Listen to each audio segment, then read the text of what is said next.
todos y a todas y comenzamos de nuevo el cuatrimestre de actividades de Cauce Nalón que esperamos tengan el interés y sobre todo la asistencia como habitualmente están teniendo este tipo de actos. Hoy nos vamos a comenzar, yo creo que como un acontecimiento literario de hace pues un siglo, más de un siglo, y de dos obras europeas universales como son el Ulises de Joyce y La tierra baldía de Helios. Y tenemos para que nos hablen de Ulises a la catedrática de filología inglesa que pasó unos años en Irlanda, que tiene los máximos conocimientos de escritores irlandeses y demás, y de Joyce, y además es una conocida habitual de Cauce de sus charlas. Creo que la última que dio fue la presentación de Nayat Jamil, ¿no? Sí. Que por cierto sigue tan espléndida escribiendo. No sé si leíste hoy el artículo en El País, escribe los viernes y es un artículo hermosísimo, es de una claridad y una valentía tremenda. Es la brecha sexual, lo titula, Entonces está hoy en El País. Y por otra parte, ¿qué decir de Ricardo Labra? Como sabéis, Ricardo Labra, aquí la última presentación que hizo fue el extraordinario ensayo sobre Clarín, que fue todo un acontecimiento también importante, y que ayer lo presentó, o antes de ayer, ¿no? Lo presentaste en La Nueva España y es posible que lo vaya a presentar en eso. Entonces, además de, como sabéis, Ricardo Labra, además de este, tiene otro gran ensayo sobre Ángel González y demás, ¿no? Bien, dicho esto de acontecimientos, como empezamos el nuevo curso, y yo voy a decir algo extraordinario en plan positivo. Hace 10 minutos me mandó un WhatsApp y alguna más gente de aquí, en plan positivo, Javier García Cellino, que acaba de ganar el premio, el socio de Cauce, que todo el mundo lo conocemos, que acaba de ganar el premio de la Diputación de León. Es un amigo, un compañero de la Felguera, de Langreo, y es con otros poetas, y eso me acaba de decir, y sencillamente yo ya le di mi enhorabuena y en nombre de Cauce se la damos todos. Y por otra parte, quería decir que esta es también un poco un comentario triste, porque como acabamos en junio, en agosto falleció uno de los personajes más importantes desde el punto de vista de las conferencias, que nos asistía aquí permanentemente del mundo financiero y económico, y amigo, estuvo durante muchos años aquí, siempre favoreciendo con sus opiniones unos criterios, digamos, de una distribución mejor para la ciudadanía y y que hubiera una menor desigualdad, ¿no? Este amigo era Emilio Ontiveros Baeza. Falleció el 1 de agosto. Y sobre todo, además de esa creatividad que él tenía y transmitía con a nivel pedagógico, él, además de ser catedrático de financiera, también era el presidente de la Asociación de Financieros Internacionales, que es una empresa que tiene casi 200 economistas distribuidos por todo el mundo. Entonces, es ese tipo de personalidades que además era un amigo entrañable y siempre se acordaba de que yo le envié 2 meses antes, sin saber nada de su situación, algunos artículos que salía en el País, en las páginas de Salmón económicas, él escribía, y yo le mandé mi comentario, ¿no? Y él, me contestó como siempre, también y tal, y que ya nos veríamos y demás. Cauce Nalón, en nombre de Cauce Nalón, yo le envié a Montserrat Domínguez, su compañera, nuestro pésame y demás, y eso es lo que os quería comentar. Y dicho esto, este acto que ya pasamos a celebrar está organizado por, como sabéis, por Cauce Nalón, organiza el Ayuntamiento de Langreo y con la colaboración de la Nueva España. Para eso tenemos aquí a la representante del Ayuntamiento, que es Pamela Álvarez Fernández, que es la que primero nos va a dar un saludo. Cuando quieras, Pamela.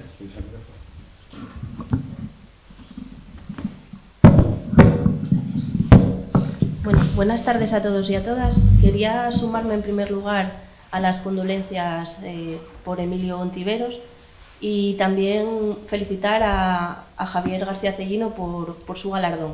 Como langreana y como concejala de Cultura, pues me enorgullece que uno de nuestros escritores del municipio sea galardonado con esta distinción. Y bueno, quiero felicitar en primer lugar a Cauce y animar para estas conferencias que realizan anualmente. Estoy segura que van a tener gran éxito y acogida. Y bueno, sin más, dispuesta a escuchar, ¿no? Dispuesta a escuchar, como siempre en estas conferencias, que son de temática muy variada, siempre muy interesantes, y que hoy, como bien decía Kiko, pues se dedica a la literatura.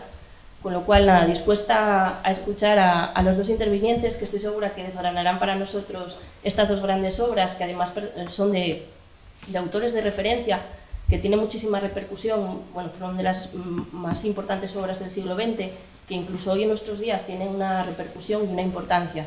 Pues me refiero, por ejemplo, al Ulises de James Joyce, que incluso en el día de hoy podemos ver su influencia en artistas incluso contemporáneos. Por ejemplo, me refiero al dibujante Alfonso Zapico, que es de la Cuenca del Nalón, que él mismo hace referencia al Ulises de Joyce como uno de sus referentes a la hora de hacer sus dibujos. Con lo cual, nada, agradecida por parte del Ayuntamiento de que realicéis esta labor tan importante desde Cauce, y, como os decía, dispuesta a escuchar lo que los intervinientes nos van a mostrar hoy. Muchas gracias.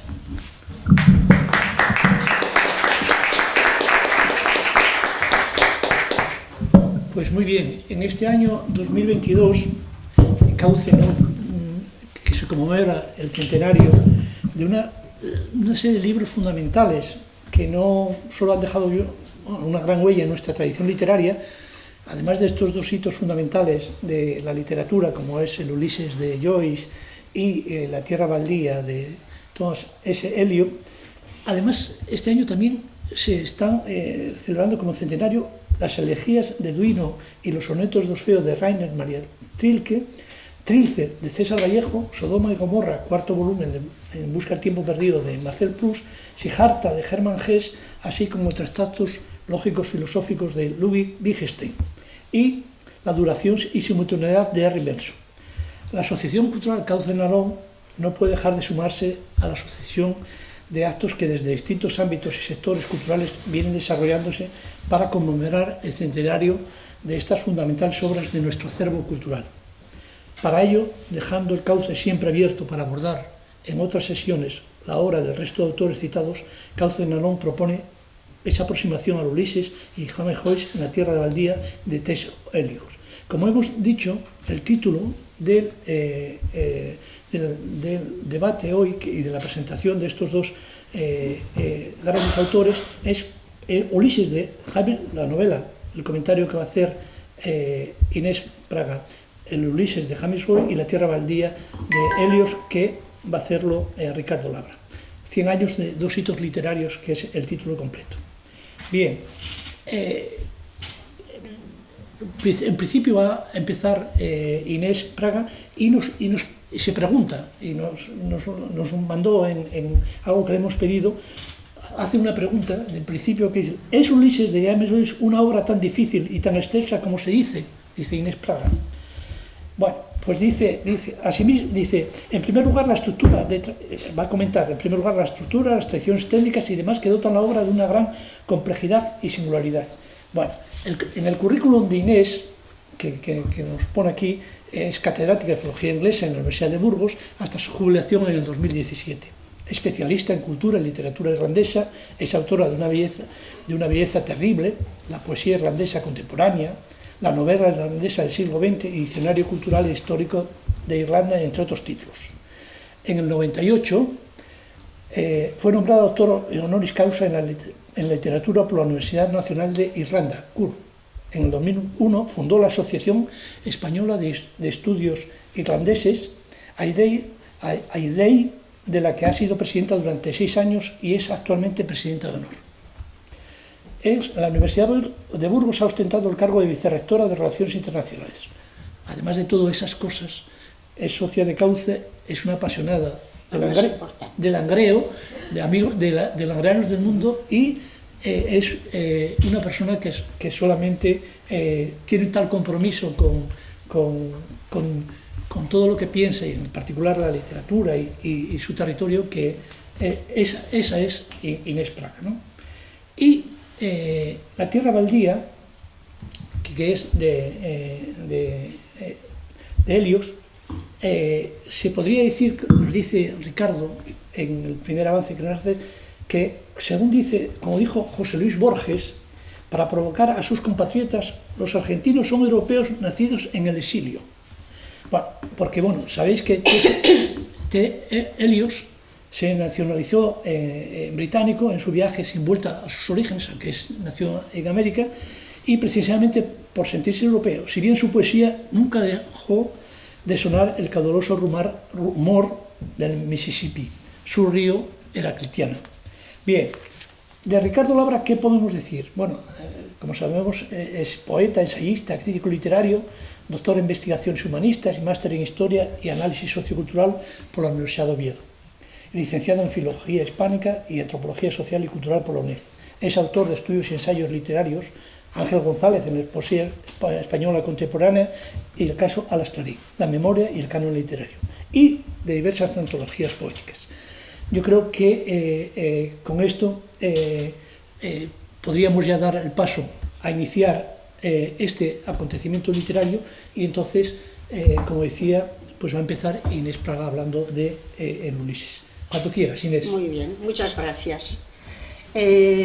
Muchas gracias a Cauce y, por supuesto, a su presidente Kiko por esta presentación generosa, y también por su generosidad para inaugurar nada menos el curso de Cauce. Yo hablo en términos de antigua profesora, con un tema tremendamente importante, pero también tremendamente difícil, ya lo digo desde ahora. La idea de esta celebración y esta conmemoración fue de Ricardo Labra, que tuvo la amabilidad de invitarme a mí para hablar del Ulises, y él hablará de Tierra Baldía. Y es, para mí por lo menos, tan compleja y tan difícil esta charla, que después de pensar mucho cómo podría hacerlo, porque naturalmente tengo que compartir el tiempo con mi compañero de mesa, decidí adoptar una de las fórmulas que adopta Joyce, de las muchísimas fórmulas que adopta Joyce en el Ulises, que es el catecismo. A él le gustaba mucho el catecismo, fue alumno de jesuitas, tuvo gran formación religiosa, y el catecismo ya sabéis que es pregunta y respuesta. ¿Quién creó el mundo? Dios creó el mundo. Eso es muy bueno cuando uno ya no sabe qué hacer con una conferencia que tiene poco tiempo y mucho que decir. Entonces ya os digo ahora el guión que preparé de preguntas a las que voy a intentar responder. Mi breve charla va a tratar de aclarar lo siguiente. ¿Qué cambió el Ulises para ser considerado un hito literario? ¿Es un libro tan difícil y tan excelso como se dice? ¿Es un libro tan escandaloso? ¿Hay que saber inglés y hay que saber cosas de Irlanda y de Joyce para entenderlo? ¿De qué trata realmente? ¿Se puede leer en español? ¿Es posible traducirlo? ¿Hay que fiarse de esas traducciones? Y finalmente, la vigencia, hoy, 100 años después. ¿Lee la gente el Ulises? ¿De verdad, de verdad? Porque una cosa es presumir de leer el Ulises y otra cosa es ser capaz de leer el Ulises. Con lo cual voy a intentar responder. Lo primero de todo, muy, muy importante, ¿qué cambió el Ulises? ¿Por qué decimos que fue un hito literario? ¿Por qué hablamos de una revolución? Y no la hizo solo él. Tenemos aquí a T.S. Eliot, naturalmente, otro gigante. Y desde luego no son dos figuras aisladas, son, con muchos otros, Virginia Woolf, entre ellos, parte de lo que es el modernismo literario, pero también tenemos el modernismo en pintura, y tenemos el modernismo en escultura, y tenemos el modernismo en todas las bellas artes. ¿Qué cambio es este? Pues importantísimo. Es una forma nueva de mirar y de entender la realidad y buscar nuevas fórmulas artísticas para representarla. Repito, un nuevo concepto de la realidad y formas nuevas para representarla. Eso en pintura es muy fácil de explicar. Por ejemplo, un rostro de mujer con el pincel de Picasso, donde antes veíamos una cara maravillosa, diáfana, real, absolutamente real, como cualquiera de nosotros. Picasso la descompone, la fragmenta, sencillamente nos muestra las distintas partes. En literatura, ¿cómo se hace esto? Y concretamente en la prosa. Luego Ricardo hablará de poesía, por tanto, yo ese tema no lo voy a tocar para nada. Pues es bastante difícil de decir y luego, fácil de definir y probablemente tremendo de hacer. Al nuevo novelista, y concretamente a James Joyce, también a otros, les parece que es insuficiente la forma de concebir una novela. Cojamos la novela tradicional, hasta finales del XIX. En primer lugar, lo cuenta todo un narrador. El narrador omnisciente que todo lo sabe. Este personaje va por aquí, este otro por allá, este día, ahora tú haces esto, luego te castiga tu mujer y al final tú te mueres. Ese narrador también maneja el tiempo y el espacio, absolutamente de forma ordenada, de tal manera que aunque tengamos un flashback, o alguien recuerde, o se nos explique con anterioridad lo que uno hizo, siempre hay un orden secuencial de tiempos y de espacios, de tal manera que se sigue lo que llamaríamos nosotros el orden narrativo, el planteamiento, el nudo y el desenlace. ¿Qué dice Joyce? ¿Qué dice Virginia Woolf? ¿Qué dice toda esta, germinación de grandes escritores de principios del siglo XX? Pues que esa fórmula narrativa solo puede captar una forma de realidad muy concreta y muy limitada, que es la realidad externa, sencillamente lo que pasa. Y, como dice Henry James, que es uno de los que inicia todo esto, lo importante en un personaje no es lo que hace y lo que le pasa, sino lo que siente y lo que piensa acerca de lo que hace y acerca de lo que le pasa. Por tanto, ¿cuál es la gran revolución? La gran revolución es incorporar a la literatura la vida interior. Y la vida interior, pues son pensamientos, son evocaciones, son recuerdos, son asociaciones, son ruidos, son olores, son sabores. En definitiva, todo lo que emana de la mente y del cuerpo de un personaje, o de muchos personajes.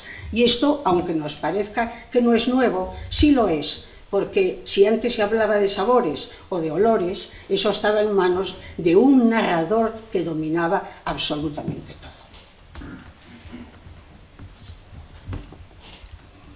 ¿Es Ulises un libro tan difícil y tan excelso? Es un libro dificilísimo y es un libro sin duda excelso, absolutamente sublime. T.S. Eliot, que le hizo una crítica y con el que tuvo mucha relación, él dijo que era la expresión más importante que podía encontrar en su época. Pero, ¿qué hace realmente? ¿Hasta dónde llega la audacia de Joyce? Porque me podíais ya preguntar ahora, si fueseis alumnos, oiga, Virginia Woolf, hace mucha gente esto, pero nadie llega a los sin límites de Joyce. Joyce interroga, amplía y experimenta las posibilidades de la literatura ad infinitum, sin límites. Repito, lo interroga, esto no valía para nada, no llego con esto, por tanto le parece insuficiente. Lo amplía hasta donde haga falta y experimenta con el lenguaje hasta donde haga falta. No tiene límites, pero por otra parte hace algo verdaderamente excepcional, que es que el tiempo y el espacio es un día en la vida de Dublín, sencillamente el 16 de junio de 1904, que fue el día que él conoció a su mujer. Por tanto, un libro larguísimo donde tenemos una enciclopedia del arte y de la vida es un día de la vida de Dublín donde dos personajes andan por la calle y hay otro tercer personaje que está en casa pensando en el amante que va a venir a verla esta tarde. Puede leerlo un lector medio, es decir, este grado de dificultad realmente impide la lectura del Ulises. Pues yo sinceramente diría que sí. Yo no diría a nadie compra el Ulises y ponte a leerlo, lo cual no quiere decir que no se pueda leer, en mi opinión. ¿Por qué? Porque yo creo, luego hablaré de Joyce porque es fundamental, que para abordar a Joyce hay que pensar lo que decía él. Él decía, todo novelista tiene en la cabeza solo una novela y siempre la está escribiendo con un título o con otro. Es decir, él recrea un organismo textual, un texto que es siempre, siempre, siempre Dublín, siempre Dublín. Él vivió poco en Dublín, luego hablamos un poco de esto, pero desde luego no sabe, no quiere, no puede escribir de otra cosa.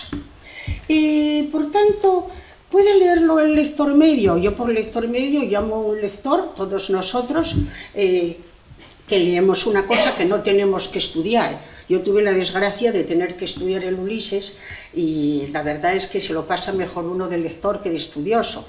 Pero vamos a ver yo qué aconsejaría, con toda la humildad del mundo, a aquel o aquella que quiera leer el Ulises y pasarlo bien. Bueno, pues tiene que entrar en el universo de Joyce. El universo de Joyce es muy limitado porque, repito, que es Dublín, pero a la vez es de una riqueza extraordinaria.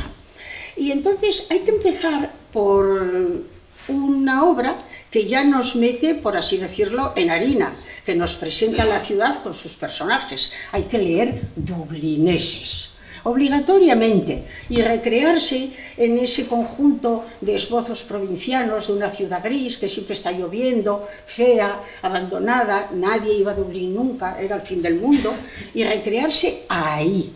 Y si uno se queda con ganas, ver la película de John Huston, Los Muertos, que es la adaptación del último relato. Ahí ya entramos en el ambiente, un ambiente de un Dublín pobre, de gente media y sobre todo de gente ociosa que anda siempre por la calle. Nosotros con Joyce nos tenemos que acostumbrar a andar siempre por la calle. Él es un autor callejero, ya se le nota, luego veremos por qué, y siempre presenta a la gente andando por la calle.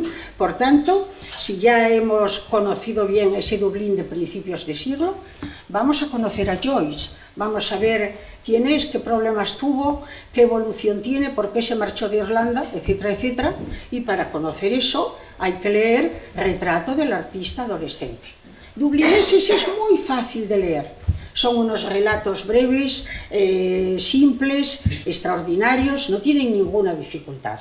El retrato del artista adolescente, traducido por Dámaso Alonso, nada menos, ya hace muchísimos años, Joyce le supervisó la traducción, el mismo Joyce, pues es la historia de Joyce, un católico de Dublín, en una Irlanda que era entonces dominio británico. Irlanda no existía como país.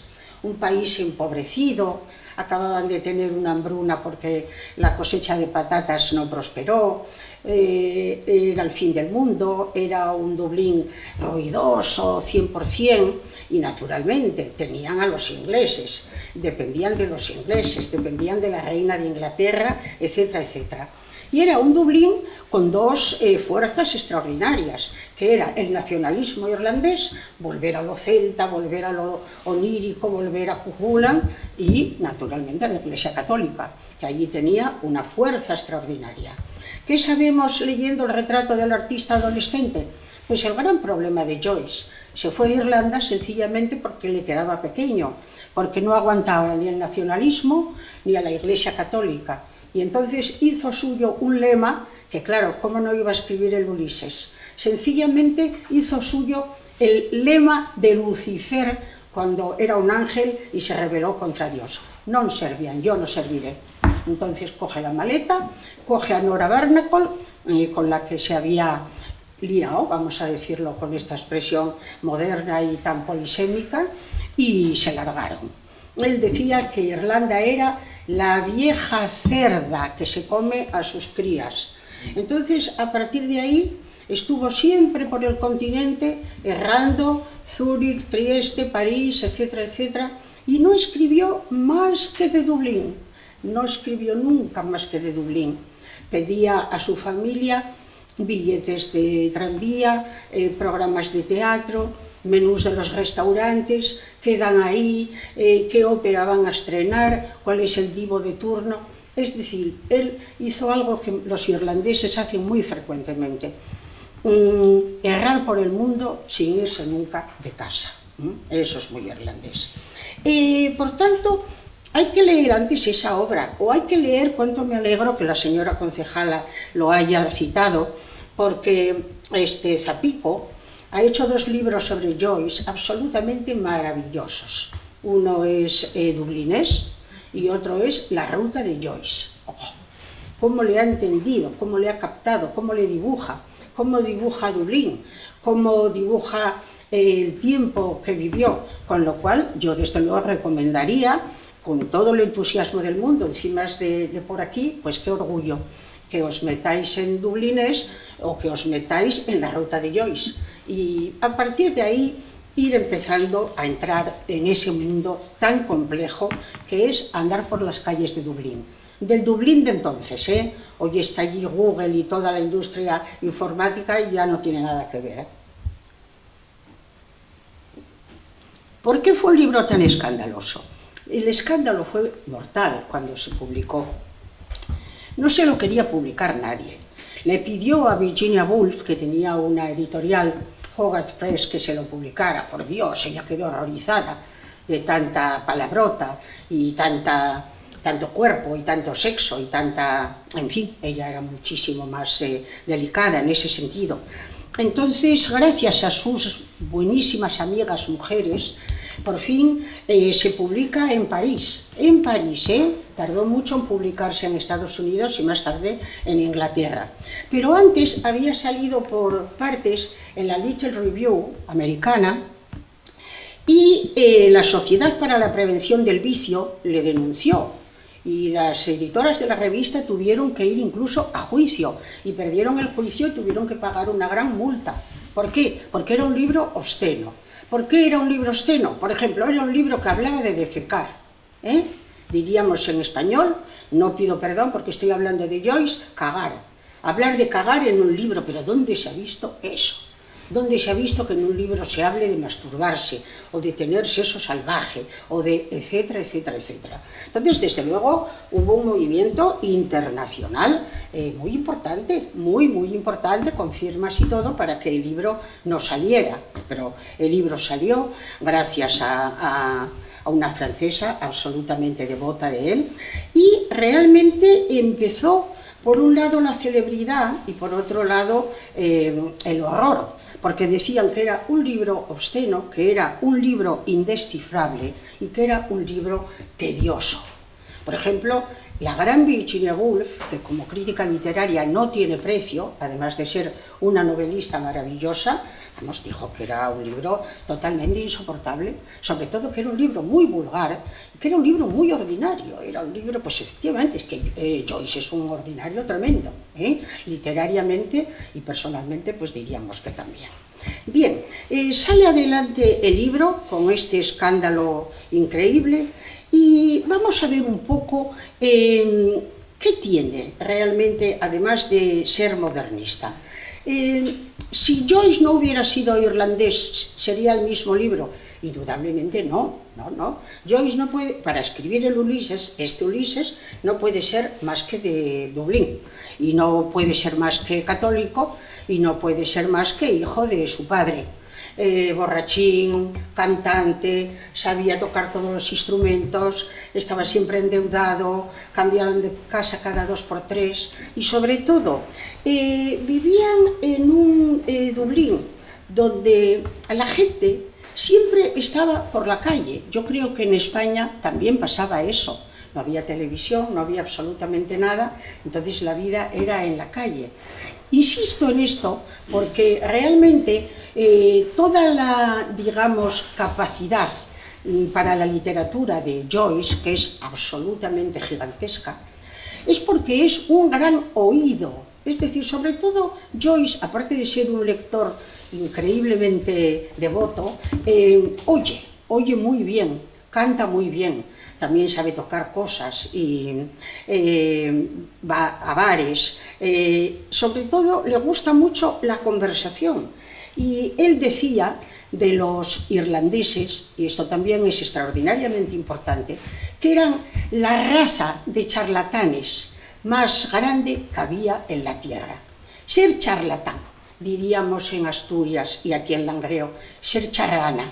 Bueno, pues sí, eso es extraordinariamente importante, sobre todo si alguien lo escucha, porque la conversación ya es un registro literario. Y tú si vas a un bar y pones la oreja, ahí hay un montón de historias, de registros, de tonos, de modalidades, etcétera, etcétera. Bien, por el hecho de ser irlandés, de pertenecer a esa familia tan absolutamente musical, que sabían gaélico, etcétera, etcétera, él tenía alguna otra cosa, naturalmente, tenía una facilidad para los idiomas increíble. Él estudió lenguas modernas en la Universidad de Dublín, University College Dublin, y llegó a saber 9 idiomas. Por ejemplo, aprendió noruego para leer a Ibsen, por ejemplo. Sabía italiano, sabía todo, enseguida lo aprendía. Yo tuve un amigo irlandés que era lo mismo, tiene una facilidad especial, ¿no? Y luego, pues como buen irlandés católico, digo católico porque los católicos son los que siguen la tradición celta, tienen como gran arte familiar, social, nacional, etcétera, etcétera, contar historias, la tradición oral. Eso es importantísimo. Yo la primera vez que fui a Irlanda me quedé impresionada porque a los postres de una casa que me invitaron, tocaron instrumentos, cantaron canciones y contaron historias. Me pareció el colmo del refinamiento. Aquí no nos atreveríamos a hacerlo porque creeríamos que hacíamos el ridículo.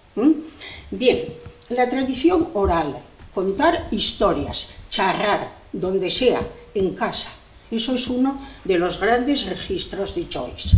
Pero es que además, como irlandés, él sabe que lo importante es la cosa pequeña. En Irlanda no había novela en este momento, eran ingleses. Entonces, sin embargo, eran los reyes del relato corto, con lo cual él ya se le da muy bien la fragmentación episódica, cortar, barrer, pegar, etcétera, etcétera. Y luego viene de una civilización, la civilización gaélica, donde la palabra tiene carácter sagrado. O sea, no me voy a poner ahora a contar esto, pero es fascinante, por ejemplo, para tener el grado de ser Olof, es decir, poeta oficial en tiempos de la civilización gaélica, del orden gaélico. Yo creo que tenían que saberse de memoria unas 100 y pico como piezas de poesía, saber hablarla, saber poner el tono adecuado, etcétera, etcétera. Es decir, que hay un culto a la palabra y a la oralidad que no existe en Inglaterra. En Inglaterra tienen otras grandes cosas, cómo no. Y luego ya hay 3 cosas más que hay que tener muy en cuenta para entender a Joyce. En primer lugar, el sentido de humor irlandés, que está a medias entre lo lúdico, lo obsceno y, digamos, que lo escatológico. Claro, ¿lo inventa él? No. Irlandés era también Swift, el que hizo los viajes de Gulliver, la última parte de los viajes de Gulliver con los caballos, y bueno, eso es tremendo. O las historias de Tristan Shandy, gran traducción de Javier Marías, a quien rindo tributo desde aquí, también era irlandés. Beckett también era irlandés. Es decir, el que hace cosas con el lenguaje en plan audaz y en plan malabarista, generalmente son los irlandeses, porque tienen tradición. Y luego, naturalmente, lo de la obscenidad. Por ejemplo, las orgías de los velatorios, etcétera, etcétera, que eso es Finnegan's Wake, tienen una serie de tradiciones tremendas, tremendas, tremendas, que de alguna manera explican la obscenidad del Ulises. ¿Qué estructura tiene el Ulises? ¿De qué trata? Lo repito, un día en la vida de Dublín, 18 horas de un día. ¿Qué pasa en ese día? Pues fijaros, si vosotros tuvieseis que escribir una novela de todo lo que pasó hoy en Sama, a lo mejor fuisteis a la plaza, bueno, o donde viváis, en Ciaño, en Oviedo, donde sea, pasa muy poco. Pero si tú quieres registrar literariamente la sonoridad de ese día, los olores de ese día, lo que tú recuerdas ese día, etcétera, etcétera, resulta que en este momento, por ejemplo, en vez de una señora hablando, que pronto acabaré, y un grupo de gente paciente escuchando, a lo mejor uno está recordando a su abuela, el otro está pensando en las elecciones, la otra qué pongo mañana de comida. Es decir, daros cuenta la simultaneidad de vida que hay en este instante aquí. Pues imaginaros en un día, ¿no? Entonces, él le pone orden, por así decirlo, con un gran mito. Es muy importante introducir ya, por si luego lo va a decir Ricardo, el método mítico. Es decir, coger un clásico y que eso te ordene la narración. Él coge la Odisea y entonces generalmente hace algo parecido a la Odisea, que en algunas partes se nota mucho, Telémaco, Ítaca, etcétera, etcétera, y en otras no. O sea que no hay que saberse la Odisea de memoria para entender el Ulises, porque muchas veces no se ve realmente la relación, y en cambio en otras sí. Son 18 episodios en 3 partes, y que realmente no es ningún viaje de nadie a ningún sitio extraordinario. Es un chaval que se llama Stephen Dedalus, que lo dejamos en El artista adolescente y vuelve aquí, tal como lo dejamos. Un señor que es agente de publicidad, Leopold Bloom, que es judío, anda por allí, va a un funeral, va a una biblioteca, va a un hospital porque una amiga tuvo un hijo, luego se encuentra con Stephen Dedalus, hombre, tal y cual, van a beber, se cogen la mundial, van de putas, y luego, pues, naturalmente, aparte de seguir un poco la Odisea, seguimos a estos personajes, pero luego, todo lo que suena en Dublín, todas las canciones que ellos pueden recordar, todos los ruidos, todas las referencias de literatura que en ese momento ayuden a Joyce a centrar ese instante, te las mete, te las mete, te las mete. De tal manera que esos personajes trasiegan, deambulan, van a un funeral, a la biblioteca, lo que os acabo de decir, pero mientras tanto piensan, recuerdan, asocian, evocan. Mientras tanto, la ciudad suena, el sonido de una ciudad. Aquí sonaba entonces a ruidos de tranvía, y por ejemplo entrar en un bar, entres aquí en un chigre, a ver, describe, ¿a qué suena? ¿A qué echen la sidra? ¡Qué guapo! Bueno, pues que eso suene, ¿no? Etcétera, etcétera. Y luego lo más difícil de todo, aparte de que no hay orden de nada, las acotaciones. Esto es tremendo, porque Joyce tenía una cultura extraordinaria. Entonces, bueno, pues si hace falta traer a Shakespeare, por supuesto que viene Shakespeare, los clásicos, cualquier poesía del Renacimiento, y esto es probablemente lo más difícil de todo. ¿Hay cierta simetría? ¿Hay cierto orden? Y sí, claro, tú si lo estudias ves que es una filigrana, es una labor de relojero, porque él siempre está jugando con 3 planos, la narración pura, el diálogo y el monólogo, pero claro, es como la chistera de un prestidigitador, te saca uno, te saca otro, etcétera, etcétera. Entonces, la lectura es absolutamente caótica a veces, y a veces es absolutamente conceptual, y otras veces es absolutamente sonora. De tal manera que, como ya os diré al final, yo creo que el Ulises es muy conveniente leerlo en voz alta y de forma colectiva, es decir, reunirse un grupo de gente para leer el monólogo de Molly Bloom, que es una obra de arte, pero ir turnándose, ir leyéndolo, y entonces coge vidilla, porque tiene que sonar, no solamente el oído, el ojo lo tiene que leer, el oído lo tiene que oír. Bueno, entonces todo esto, ruidos, pensamientos, recreaciones, lo hace en la lengua inglesa. A ver, ¿qué hace él? Pues él hace lo que le dé la gana. Por ejemplo, hay un capítulo donde él dice: voy a escribir en todos los estadios de la lengua inglesa, desde el anglosajón hasta hoy. Y, por ejemplo, en dialectos voy a escribir como escriben los escoceses, voy a escribir un poco como escriben los cockneys, como escriben pues los de Galway, de donde era su mujer, o de Irlanda, les pone acento, les quita, les lleva. Hace juegos de palabras, hace parodias, hace caricaturas, junta palabras, es decir, es como una especie de mago. Claro, y estamos hablando de la lengua inglesa. La lengua inglesa facilita que un escritor tenga un grado de experimentación casi sin límites, lo facilita mucho más que el español, eso hay que decirlo, porque tiene un sistema de creación de palabras más fácil, porque tiene unos sufijos que añade enseguida y porque no tiene Real Academia, que como es brilla, fija y da esplendor o algo así, no la estoy criticando, pero allí no la hay, con lo cual el inglés, los periodistas ingleses enseguida se inventan una palabra nueva, etcétera, etcétera.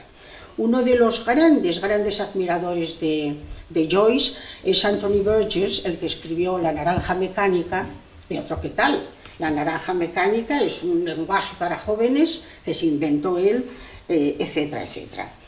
Entonces, dicho esto, la creación de neologismos, yo tendría que decir aquí, cuando leyó Borges, por lo menos el principio del Ulises, que le fascinó, y se declaró el primer aventurero hispánico que se adentraba en ese libro tan difícil, ¿no?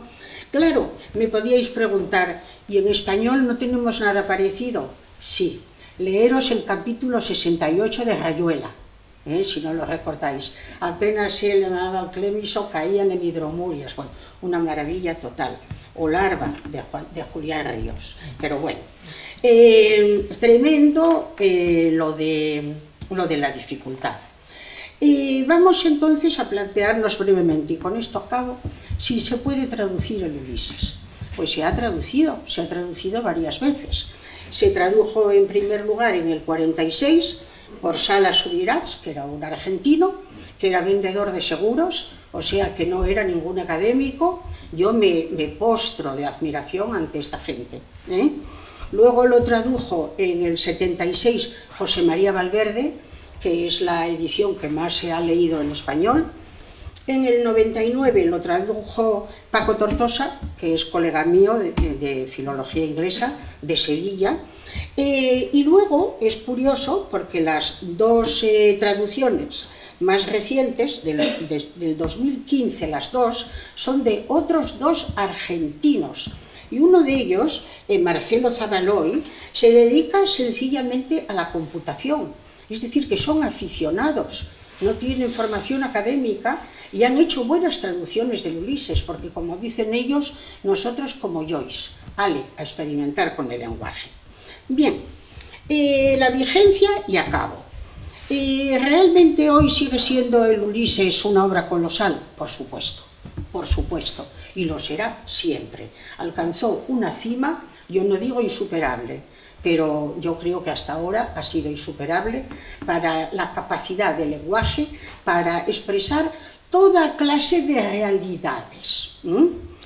Pero, sin embargo, vamos a decir lo que yo pienso sobre los lectores de Ulises. Yo creo que hay muy poca gente que lea el Ulises, y yo entiendo que no lo lean, porque es insoportable. Es decir, si no te has sumergido, como os he dicho, en el mundo de Joyce y en el mundo de Irlanda, y esto es muy importante, si no tienes una actitud lúdica con el lenguaje, es decir, si eres el típico que te gusta la puntuación en su sitio, la corrección, etcétera, etcétera, el libro te va a repeler, porque como decía Joyce, caray, lo malo de este libro es que se lo van a tomar en serio. Yo nunca me tomé en serio la idea de escribirlo. ¿Se puede leer? Sí. ¿Es muy difícil? Sí. ¿Lo aconsejo? Directamente no. Y además, acabo con una frase. Yo creo que el Ulises no puede ser una lectura. El Ulises tiene que ser una experiencia, que yo creo que es distinto. Es entrar en un mundo y sobre todo plantearte tu relación con el lenguaje. Yo, por ejemplo, que soy hija de un padre langreano, persona modesta pero maravillosa, mi padre tenía una concepción lúdica del lenguaje increíble, no sé de dónde le vino, estaba siempre inventando palabras para todos, haciendo derivados, etcétera, etcétera. Yo no la heredé para nada, pero realmente leed el Ulises como una experiencia de forma colectiva, meteros en el mundo de Joyce y sobre todo plantearos que no hay que ser tan reverente y que no hay que ser tan obediente, por lo menos con el lenguaje, ¿eh? Muchas gracias.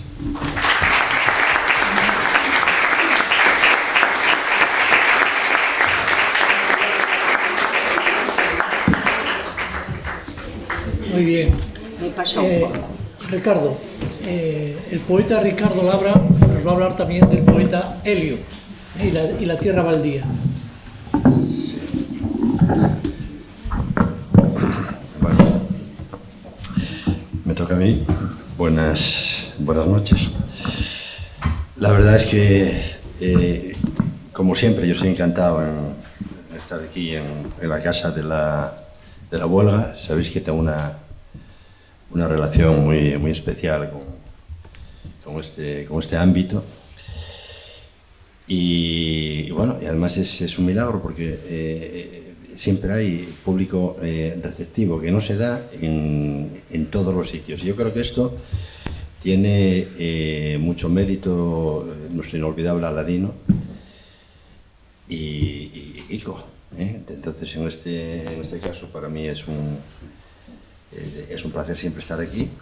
Y hoy doblemente, porque estoy con una gran ilustre, estoy aquí con Inés Praga, con la doctora Praga, y yo ya sabía que iba a ser una conferencia y una ponencia interesantísima sobre su visión sobre Ulises. Ahora me toca a mí hablar de Eliot, que son casi como caras de la misma moneda, ¿no?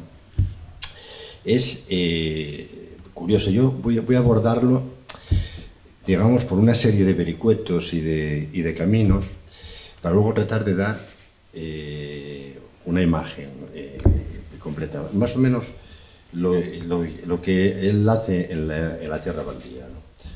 Y al final pues uno saca una impresión. Es curioso lo que pasa en ese periodo, en esos años, porque hay una serie de obras magistrales que todavía nos sacuden en estos tiempos. Tenemos el Ulises, tenemos la tierra baldía, de lo que hablamos hoy aquí, pero claro, por otro lado está Rilke haciendo las elegías de Duino, que es también un lenguaje complicadísimo, muy hermético, y los sonetos a Orfeo. Y por otro lado tenemos a un personaje maravilloso que vive en los Andes, que baja a Trujillo y hace la obra vanguardista más espectacular, que es Trilce, y también da una vuelta por completo al lenguaje. Y dices, pero ¿qué pasa ahí? Y luego además hay un mundo teórico impresionante que nos nutre hasta ahora. Y están los formalistas rusos, están ahí hablando del inmanentismo de la palabra y de un hecho fundamental, que es la desautomatización, que es lo que propuso Víctor Szlosky. Y es lo que hacen estos autores, hacen visible la palabra, desautomatizan del lenguaje común. Entonces, claro, uno la vislumbra, pero al mismo tiempo la dislocan, la cargan de otras acepciones, de otros significados. Y es un mundo que se cruza, porque claro, en ese periodo está Bertrand Russell. Bertrand Russell tiene una formulación lógica, intenta que el lenguaje responda casi a la lógica matemática, a la precisión matemática.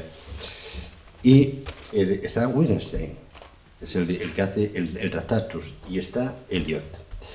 y tiene una enorme influencia porque van también al Círculo de Viena y de ahí al nuevo criticismo. Eliot vuelve otra vez a Estados Unidos a través del nuevo criticismo. Entonces es un auténtico magma creativo y rompedor, porque se pensaba que el lenguaje, igual que decía nuestro Marqués de Santillana, que era una fermosa cobertura, ellos llegaron a pensar pues, que el lenguaje podía ser la explicación del mundo, ¿no?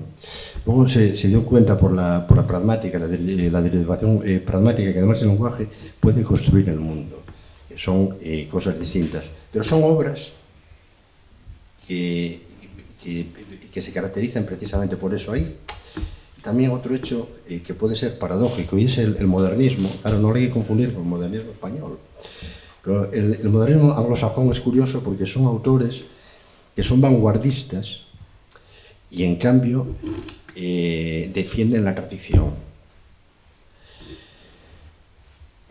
Por ejemplo, Eliot es curioso porque él se nacionaliza británico, pero es un europeo y él coge como referente a Dante. Y Dante para él es la expresión de Europa, porque es cuando todavía no estaba atomizada en nacionalismos, y entonces pues los maestros podían ser alemanes, podían ser españoles, y se nutrían todos de ese idioma, de esa concepción. Y eso es importante porque luego viene la Comunidad Económica Europea, viene el Tratado del Carbón y del Acero en el 51, pero mucho antes está esa concepción europea en 3 revistas fundamentales. Una es la Nouvelle Revue francesa, que está André Gide, otra es The Criterion, que está Eliot, y otra es la Revista de Occidente de Ortega y Gasset. Esa es la santísima trinidad que decía Guillén de las revistas europeas, porque tenían una gran concepción de unidad europea. Se ve en la Tierra Baldía, hay 7 idiomas que nutren todo ese abanico. Luego, meto ideas para luego centrarme un poco en él. Eliot es rompedor porque trastoca el paradigma de la literatura inglesa, porque no defiende a Shakespeare. Él pone primero a Dante, que es en realidad, luego Harold Bloom desde Estados Unidos reivindica a Shakespeare frente a Eliot. O sea, era siempre esa polémica. Entonces, démonos cuenta que es rompedor también porque nos encontramos ante un autor conservador. Son todos estos autores, pero bueno, especialmente Joyce y Eliot, es gente muy culta, o sea, es una élite. O sea, Joyce, por ejemplo, era el niño repelente del colegio, lo sabía todo. Y luego, además de saberlo todo, efectivamente cantaba, era un superdotado. Y fue un jesuita, con el sello jesuita siempre. El otro era un señorito. El padre pues tenía una empresa de ladrillos, era el presidente de una empresa de ladrillos de hidráulicos, pero bueno, tenía muchísimo dinero. Vivía ahí nació pues en San Luis, un montón de hermanas y de hermanos, y entonces tenía, como sucede a la mayor parte de los escritores, tenía un problema físico, tenía unas hernias aquí inguinales, que yo creo que le impidió el desarrollo testicular, algún problema tenía que tener, andaba siempre con un braguero, y eso le condicionó toda su vida y su relación, incluso sus tendencias, porque vuelvo a saltar, pero son ideas así. Por ejemplo, Gil de Viedma se lo pasó muy bien con él y no leyendo literatura. Quiero decir que tienen esas cosas. Pero voy a entrar un poco en lo que a mí me interesa, porque es la relación de Eliot con la poesía española. Pero antes quiero explicar el concepto del bosque sagrado.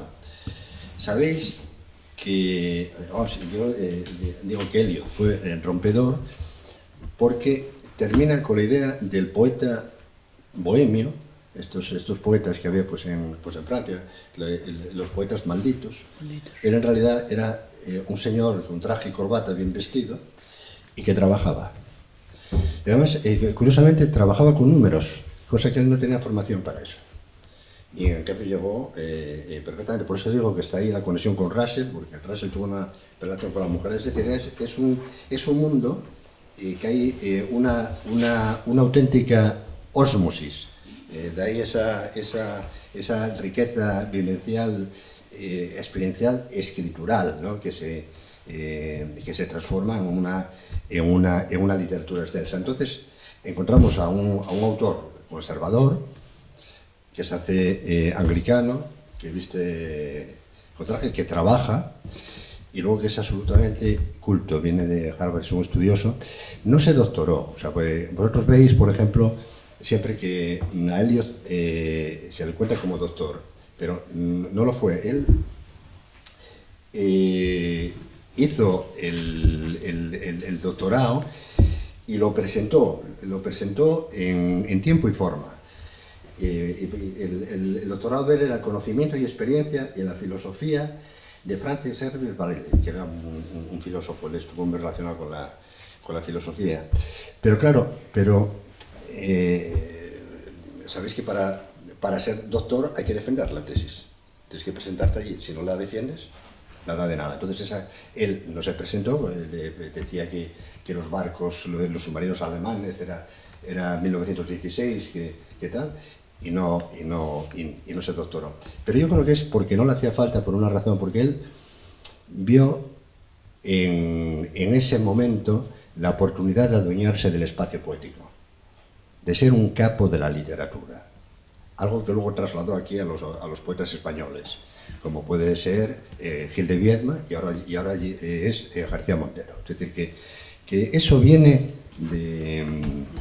de Eliot, porque Eliot ve esa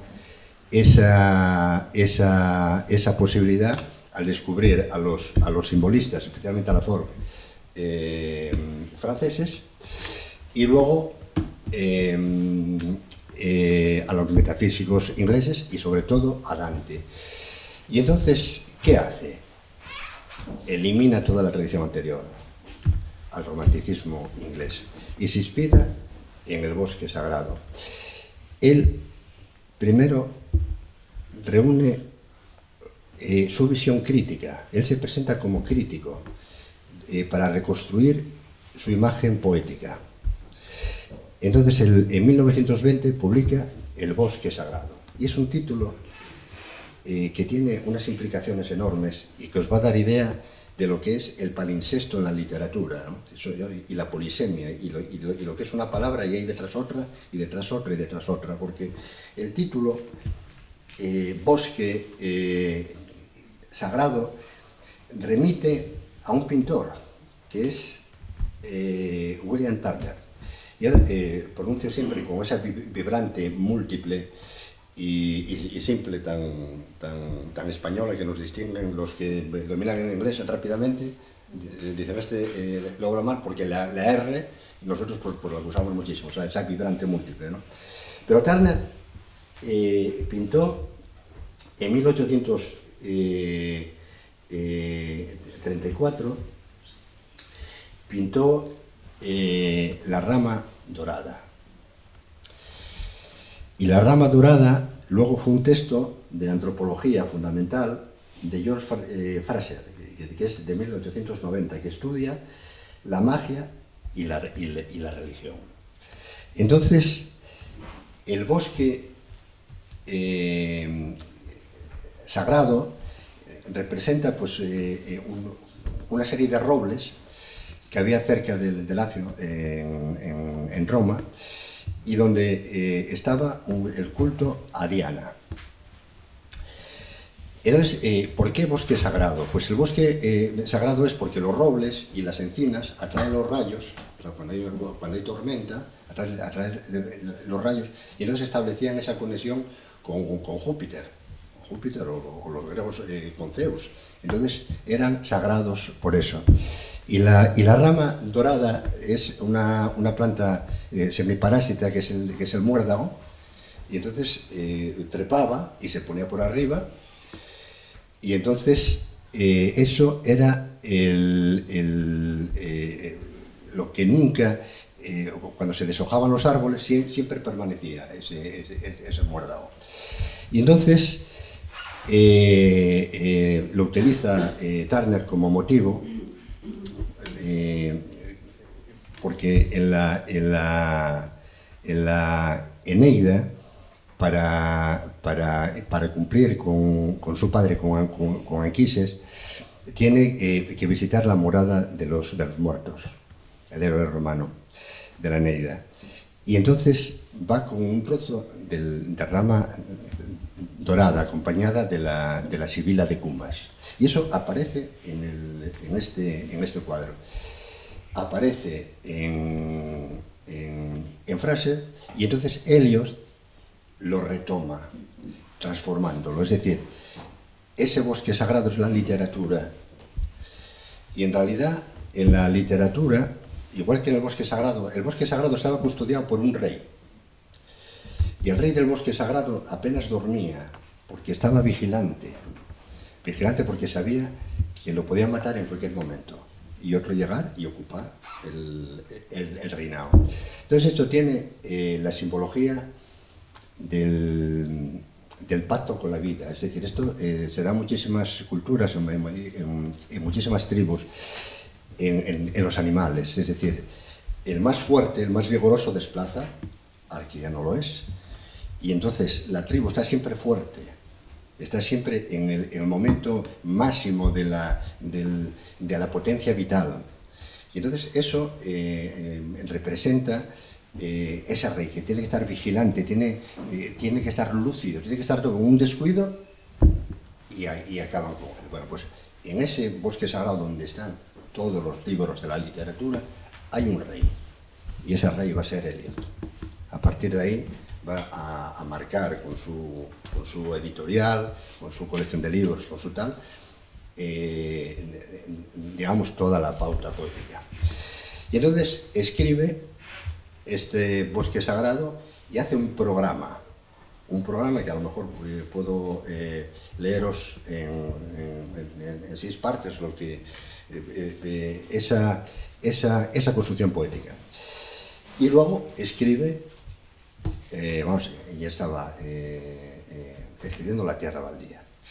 La tierra baldía es algo que a mí me maravilla porque lo hace cualquiera y estaría absolutamente desprestigiado, porque claro, él escribe un texto bajo inspiración, y claro, él estaba recluido en Lausana porque se había divorciado, había tenido un problema con la primera mujer, lógicamente, no puede ser de otra manera, y entonces allí lee el Ulises. Y el Ulises le influye en la escritura de La tierra baldía. Pero claro, escribe de una manera desaforada y escribe pues unos 800 y pico versos. Y entonces, claro, fijaros cómo lo titula, ¿no? He do the police in many ways. Es decir, hace la policía en muchas veces. Esto es como él pensaba que era la tierra baldía. Y entonces interviene el mejor fabro, que es como llamaba Dante, el mejor artesano, aparece en Dante. Y el mejor artesano es el Rapaun. Aparece en Rapaun. Y entonces esos 800 y pico versos los corta por la mitad. Los deja en 434 versos. Y entonces le da una coherencia y aparece la tierra baldía. Y claro, eso a cualquier poeta que otro te haga la compasión, pues acabará con tu prestigio. Y pasó todo lo contrario. O sea, no se resintió para nada y Pau, que entonces era, digamos que el crítico del momento, el que lideraba el imaginismo, etcétera, etcétera, pasó a un segundo lugar. Y luego es todavía más paradójico, porque Pau se perdió en los cantos, él quiere hacer otra Divina Comedia, Y empezó a escribir, y era incapaz de dar una forma a esos cantos. Y en cambio pudo dar esta forma a la tierra baldía, ¿no? Entonces es una cosa que a mí me sorprende enormemente. Os voy yo no creo que te dé tiempo, porque si no, 5 minutos que tengo, ¿no? Os voy a decir un poco rápidamente cómo veía él lo que tenía que ser un poeta, ¿no? En un ensayo crítico que titula La tradición y el talento individual. Y es el programa para el oficio de poeta. Voy a seguir un Eliot para españoles de Jaime Siles, aunque yo meto aquí cosas que, por ejemplo, Siles pues no mete, pero bueno, está bien desglosado, y por eso pues lo sigo para establecer un orden un poco explicativo. Entonces dice Eliot: la historia es un acontecimiento imaginativo y psicológico, y el pasado y el presente no pueden disociarse. De ahí que todos los poetas clásicos de la historia sean actuales y pertenecientes de una misma generación. O sea, esto es curiosísimo, como plantea esa unión con la tradición, alguien que es absolutamente rompedor, que podría ser paradójico. Y entonces aquí meto yo alguna frase de él que dice: la tradición no puede heredarse, exige un gran esfuerzo. Claro, no vale con ser un pájaro bobo que canta, poeta que se inspira y que coge. Un poeta tiene que ser un estudioso de la lengua, según el criterio de Eliot. Sin duda, la novedad es mejor que la repetición. Que claro, hay muchos que estudian y repiten, que cogen y tal, y entonces eso lo ponen. Entonces hilamos 1, 2, vamos al tercer punto. Porque el artista o el poeta es tal en función de la relación con los otros que le precedieron. Es decir, tiene que medirse, un poeta, por ejemplo, de hoy día, tiene que medirse con Eliot, o tiene que medirse con Gil de Viedma, o con Ángel González. Lo que no vale es medirse con el poeta de aquí al lado, con Federico González, ¿entiendes? Eso es lo que nos dice él. Entonces, y meto yo aquí para explicar un poco. Es un poco engorroso, ¿no? Porque él es filósofo, de la escuela, o sea, tiene una gran formación filosófica. Y dice: en este sentido histórico, que es un sentido de lo intemporal y de lo temporal, así como de lo temporal unido a lo intemporal, es lo que hace tradicional al escritor. Un escritor hace cuando fusiona esos tiempos.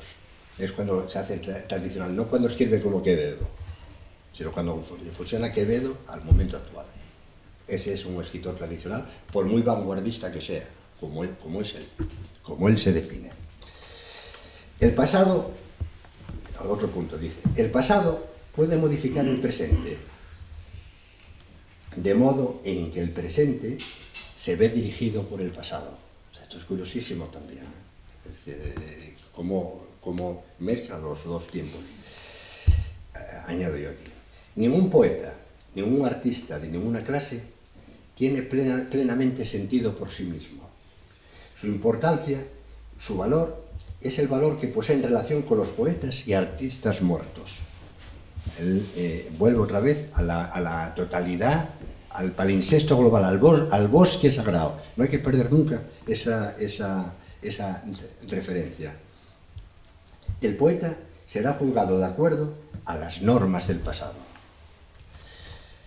Y quinto, el arte no tiene progreso, pero que la materia del arte no es nunca exactamente la misma.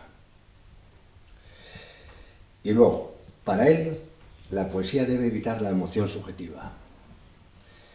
Pues que poema es aquel que consigue transmitir desde lo impersonal. La emoción del arte es impersonal. Esto es muy importante porque, claro, uno cuando lee, por ejemplo, La tierra baldía, Dice, ¿qué quiere decir? O sea, sus emociones no están... Esos poetas que lloran en público, que Eliot los detestaría inmediatamente, o los que dramatizan, o los que... inmediatamente. Porque el arte es impersonal. Luego, a lo mejor, os puedo dar una pincelada, porque esto influyó muchísimo en la poética como conocimiento, frente a la poética como comunicación. Entonces, Eliot ponía un ejemplo, porque con esto de lo científico, o sea, para demostrar que un poeta no es una cosa así que viene y tal, sino que es una cosa... Él ponía un ejemplo científico y decía: una partícula de platino hilado, cuando se introduce en una cámara que contiene oxígeno y dióxido de azufre, se produce ácido sulfuroso. Se produce ácido sulfuroso, pero a la pieza de platino no le pasa nada. Es decir, está igual al principio que al final. Y luego, en el ácido sulfuroso no hay ninguna huella del platino. Entonces, dice Eliot, la mente del poeta es esa partícula de platino. Entonces, eso es la tierra baldía. Y yo con esto, pues, luego si queréis alguna pregunta, entramos en ello, porque no quiero... Ah, bueno, un segundo. Que os comenté lo de la importancia de la poética como conocimiento. Eliot, al ser impersonal, rompe el nexo biográfico del poeta con el poema. Es decir, no es una corriente, es decir, yo pienso y sufro y entonces lo traslado al papel y el que lo lee pues lo recibe como si fuera una corriente. No. Sino el poema adquiere autonomía en sí mismo. Entonces aparece algo muy importante, que es el lector. El lector es casi un co-creador de ese poema. El lector va con su biblioteca personal, con sus emociones, y rellena los huecos y los espacios de ese poema. Y entonces el poema tiene virtualidad significativa. Eso es un gran adelanto. Y eso es lo que hace aquí Carlos Barral en la revista Laie en 1953, en el número 23, más concretamente, cuando Carlos Busoño escribe sus dos leyes de la poesía, en la teoría de la expresión poética. Y entonces una de ellas es la modificación del uso lingüístico para obtener significados plenos, y el otro es el asentimiento. Nosotros no podemos ser religiosos, pero podemos entender que alguien habla a Dios en un poema. Entonces, como somos adultos, pues asentimos, pero discrepamos de la opinión. Esa es la segunda ley. Pero la primera es la de modificación del uso lingüístico. Quedó invalidada porque en los años 60, con el estructuralismo francés, Todorov y Julio Kristeva tradujeron a los formalistas rusos. Y entonces vino la teoría de Víctor Relowski de la desautomatización de la palabra poética, y es la primera ley de Carlos Busoño. Entonces Carlos Busoño inventó la pólvora cuando ya estaba inventada 30 años antes. Entonces,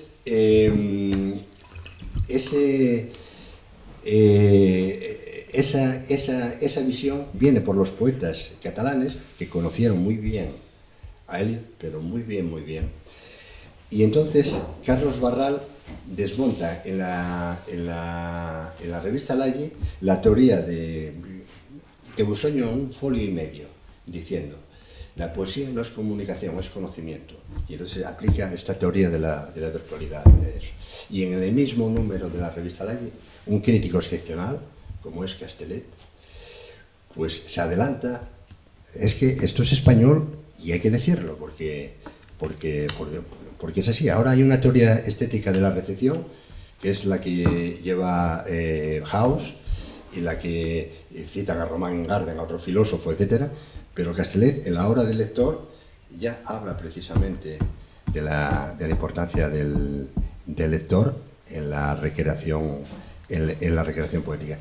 Y eso da la vuelta a toda la poesía española, y viene de Eliot. Por eso, para ellos es tan importante, tanto para Barral como para Gil de Viedma, como para Claudio Rodríguez, este autor, y por eso es tan importante en nuestra literatura española. Y ahora sí, ahora termino. Ya está.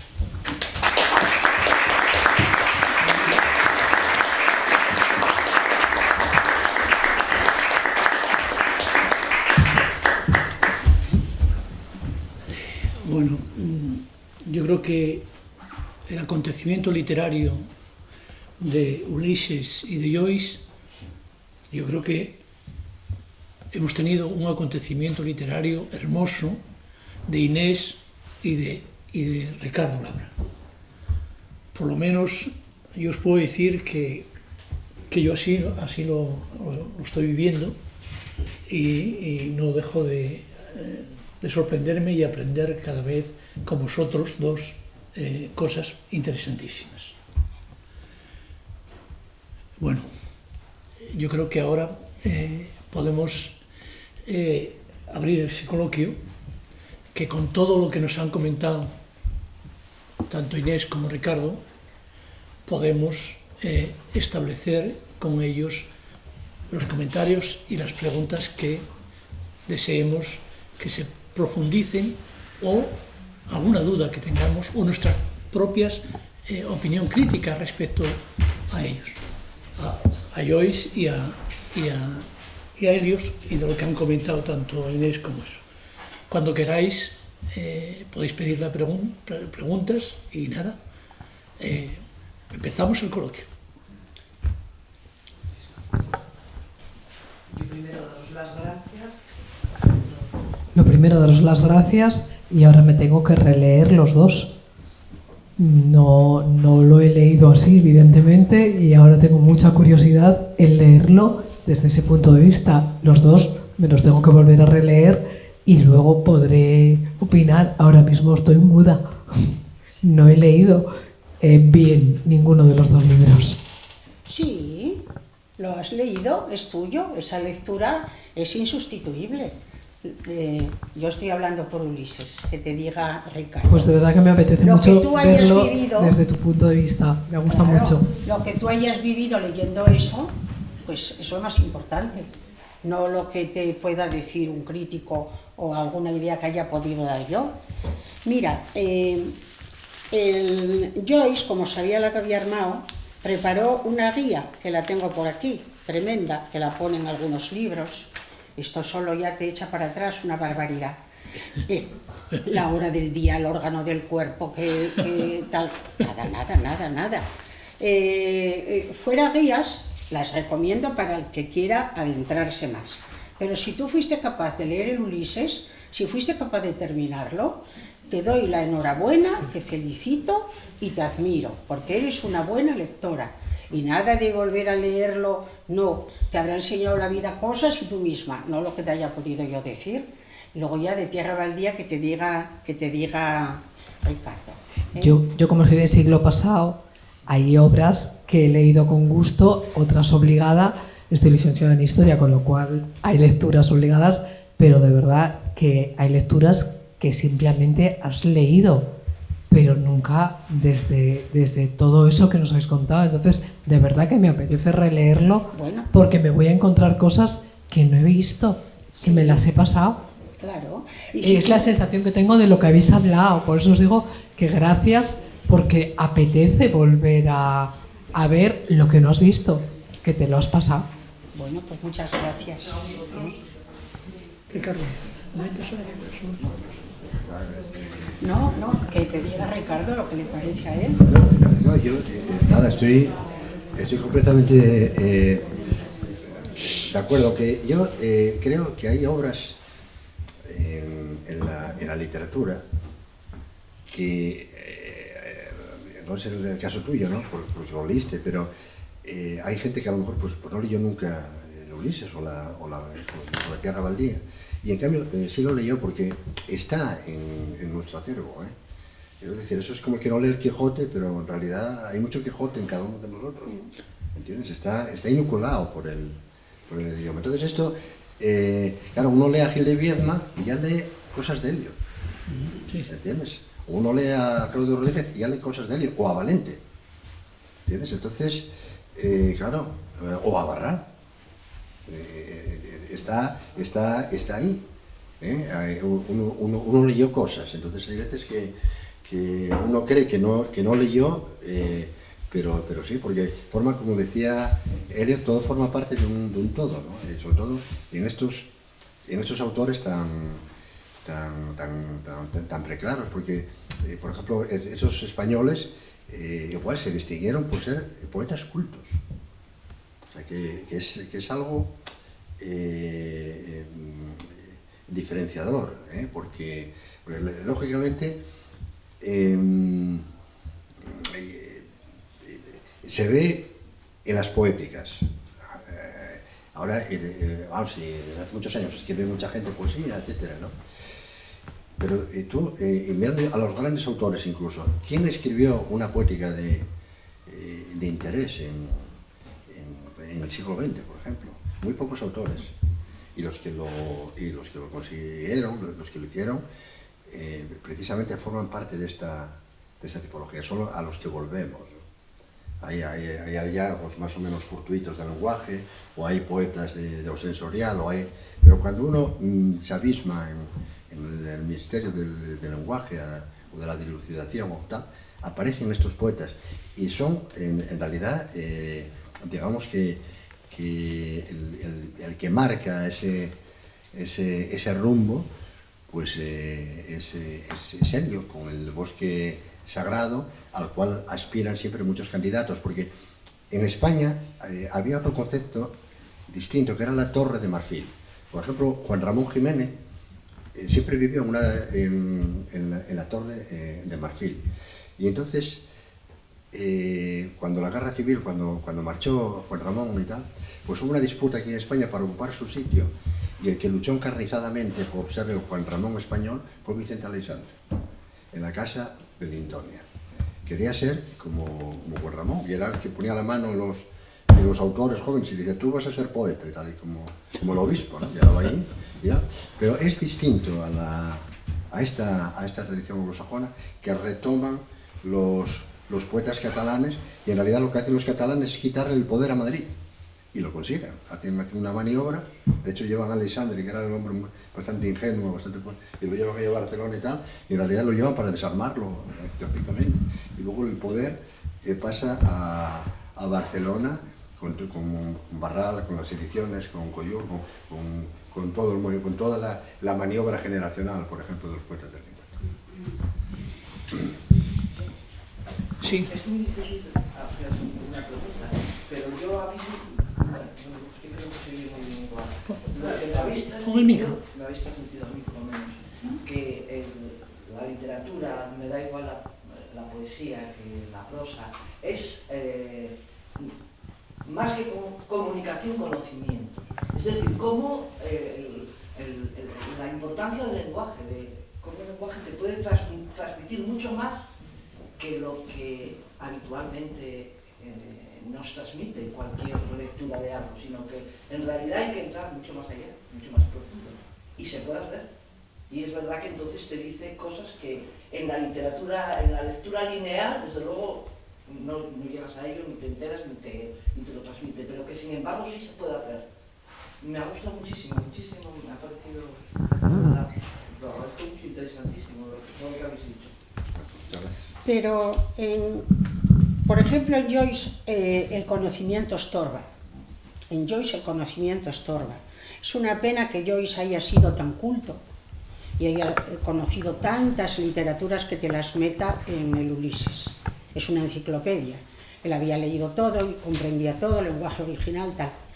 La densidad erudita del Ulises es una de las grandes dificultades de la obra.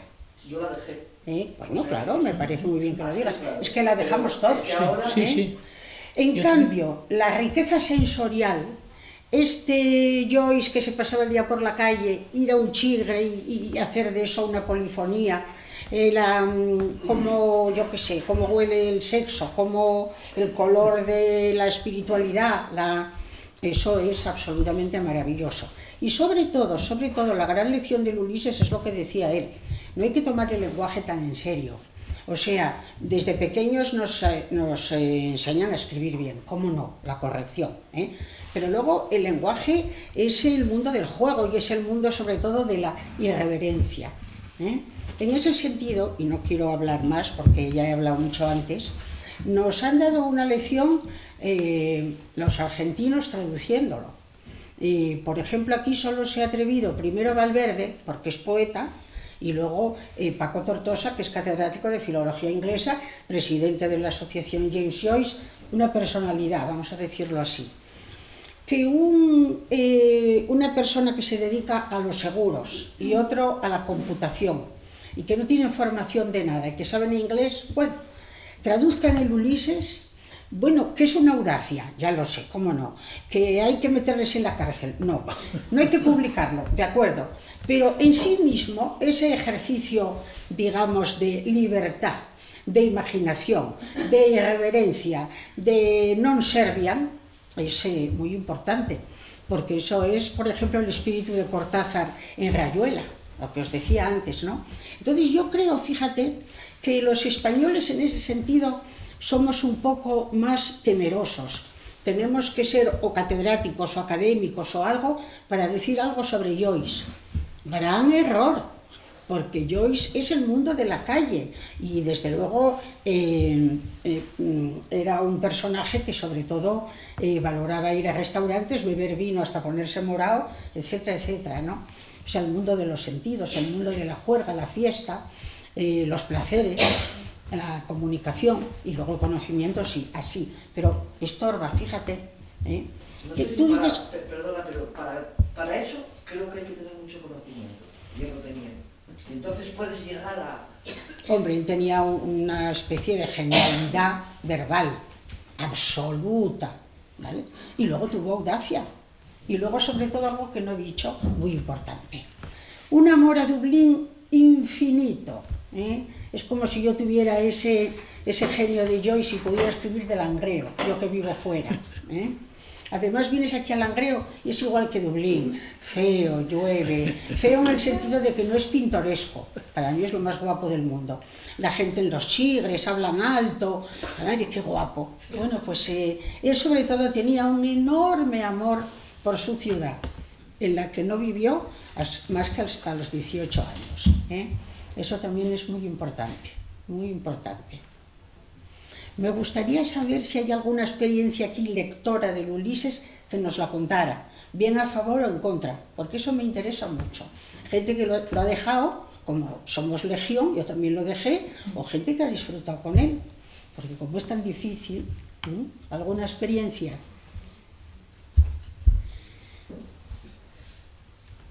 No. Yo la verdad es que creo que no lo entendía. Es que ahora, la verdad es que yo digo un poco lo que decía esta chica, que después de tu explicación me apetece entrar por donde se debe de entrar y leerlo otra vez, o leer parte de él otra vez. Porque ahí lo tengo, porque sí. Yo digo, yo no entiendo esto. ¿Y cómo es posible que esto no lo entienda? Me preguntaba yo. Sí. Sí, yo también. Yo sé de él. Yo también. No, no. ¿Qué me quiere decir? Claro, claro. Es evidente que hay que entrar de otra manera. Está claro, pienso yo, que hubiera dado para dos conferencias, ¿no? Pienso que los dos poetas, bueno, los dos autores son muy diferentes y las dos exposiciones tienen un estilo muy diferente. Hubiera dado para dos. Dos muy interesantísimas, sin duda alguna. Yo también empecé el Ulises, es lo que puedo decir. También lo empecé. Sé que Stephen Dedalus... Sí, bueno, empecé y eso, en esa edad en que crees que tienes que leer eso, ¿no? Pero no, lo dejé, sí. Bien, me interesaba comentarle a Ricardo una frase de las que dijo, que es: un poeta tiene que medirse con con la generación anterior o con los clásicos, digamos, no con el que tiene ahí al lado. A mí me parece una frase terrible, terrible. Un poeta cuando escribe tiene que medirse. Bueno, en realidad es una cuestión valor, ¿no? Porque, por ejemplo, uno cuando escribe siempre se pregunta si eso puede tener interés o no puede tener interés. Entonces cada escritor tiene sus patrones de medida, es decir, elige una tradición y un grupo de autores. Tú verás cuando le preguntan a cualquier escritor sobre sus lecturas, entonces hace una genealogía, dice una serie pues, de autores concretos, y otro a lo mejor dice otra. Entonces está estableciendo unas coordenadas de ubicación.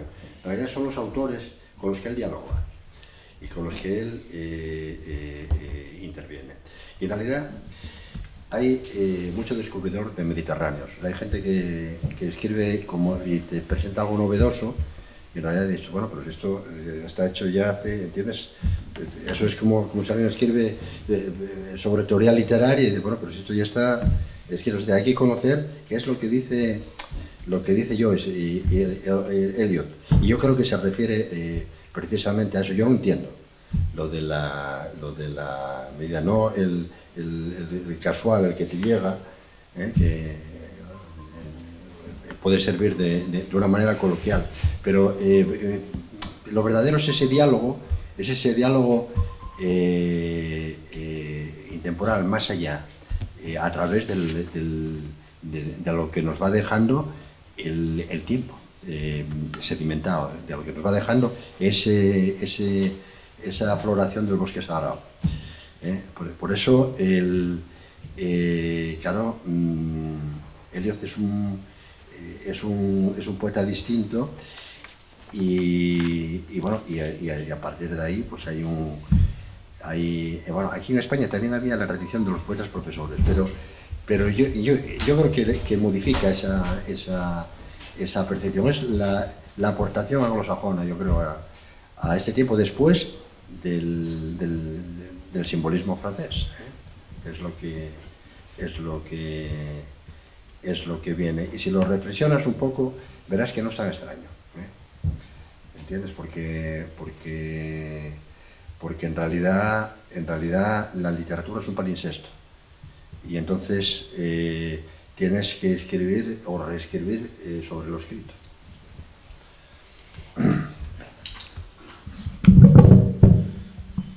Así es, ¿hay más palabras?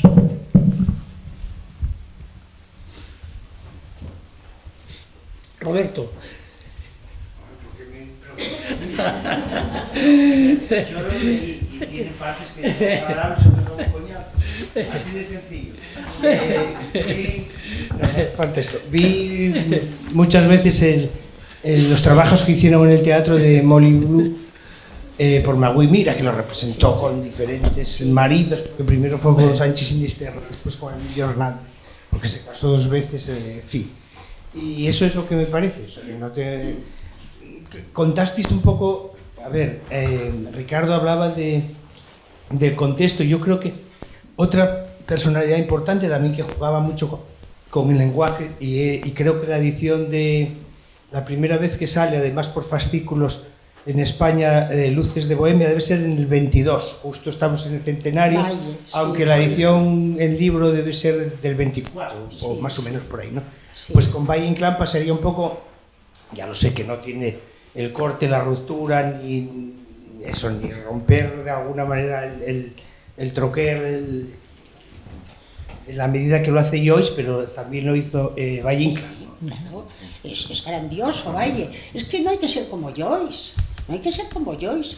El Babelia del 30 de julio precisamente se lo dedicaba a esto, el arte de escribir difícil, y llegaba a la conclusión de que estos autores, por ejemplo, un Joyce, hoy serían el horror de un editor, porque no vendería.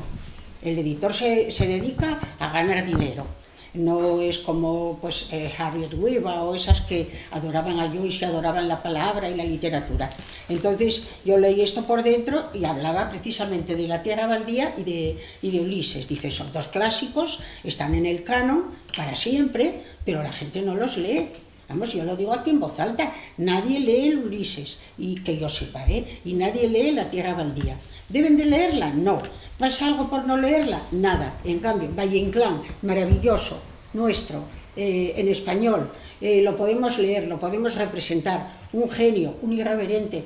¿Por qué va a ser menos Valle Inclán que Joyce? Cada uno en su estilo. Joyce es una cima, pero como toda cima, pues a veces uno se agota. Yo he tratado de decir cómo se puede leer, pero sobre todo lo que hay que hacer para entenderlo un poco. Ahora, yo no recomiendo a la gente que lea Joyce, y no digo nunca que Joyce es el mejor, digo que es un hito, que es distinto. Y el monólogo de Molly Bloom, pues está muy bien para que 4 o 5 amigas se reúnan con una cerveza o con un café y a leer el monólogo de Molly Bloom, contextualizarlo, o en una taberna o en un hospital, en cambio hay capítulos que son infumables, así de claro. ¿Más preguntas? Roberto, tú has sido una aportación importante. Ya sé que... Nosotros tenemos la oportunidad de leer muchos Ulises. Sacó una cátedra que leí la introducción, que estaba muy bien, pero decía que jugaba ya con el trabajo que habían hecho los traductores precedentes y que ella lo mejoraba, o ellos, no sé si es un matrimonio y una pareja. Pero yo contrasté algo con el de Valverde y donde esté Valverde que se quite todo lo... Sí, pues sí. Vamos, es mi opinión de profano, pero de lector común. Mira, Roberto, yo tuve la intención clara de que tú intervinieras porque los que te conocemos de la tertulia sabemos que eres un lector permanente y como eres director de teatro y te gusta tanto el teatro y estás tan apasionado por la literatura, sabía que tu intervención iba a ser también importante. Entonces, en ese sentido te dije que intervinieras.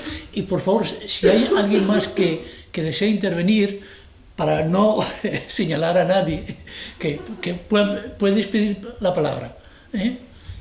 Sobre todo estoy pensando en alguien, pero prefiero no nombrar. Nada. Bien, entonces, mirad, muchas gracias por vuestra atención. Bueno, yo tengo ahí una pregunta para cada uno, ¿no? La primera era para Inés. ¿Qué opinión tienen realmente los irlandeses de Joyce?